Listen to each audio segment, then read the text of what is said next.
మన రక్షకుడైన యేసుక్రీస్తు నామములో అందరికీ వందనాలండి.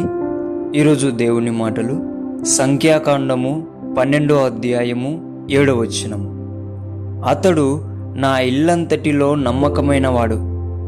ప్రేమన దేవుని బిడ్డలరా, ఈ మాట చెప్తున్నది దేవాది దేవుడు.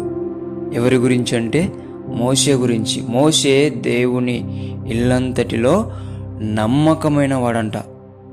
దేవుని బిడ్డలారా, మోషే ప్రార్థన చేస్తే ఎర్ర సముద్రమే 2 పాయలుగా చీల్చబడింది. మోషే సహాయం కోసం ప్రార్థన చేస్తే పగలు మేఘస్తంభమై రాత్రి అగ్నిస్తంభమై దేవుడు తోడుగా ఇశ్రాయేలు ప్రజలకున్నాడు. మోషే ప్రార్థన చేస్తే బండ నుంచి నీళ్లను తెప్పించాడు.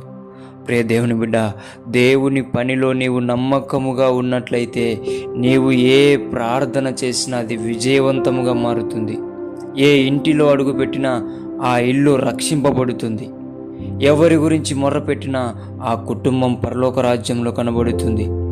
ప్రియ దేవుని బిడ్డ, అటువంటి నమ్మకం దేవునికి నీవు కలిగించినట్లయితే నీ జీవితం అనేకులకు ఆశీర్వాదకరంగా మారుతుంది.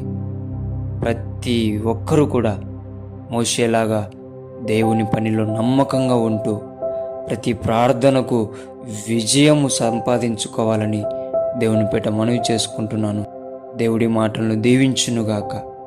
ప్రార్థించుకుందాం. యేసయ్యా, మీకు వందనాలు, స్తోత్రాలు నాయనా. మోషే గారి మీద నమ్మకాన్ని ఎలా అయితే ఉంచావో ప్రభువా తండ్రి, అటువంటి నమ్మకమును మా మీద ఉంచుకునేలా మేము జీవించే బిడ్డలుగా తయారు చేయండి అయ్యా. తండ్రి, ఆయన ప్రార్థన చేసినప్పుడు ఎలాంటి ద్వారమైనా తెరవబడింది ప్రభువా.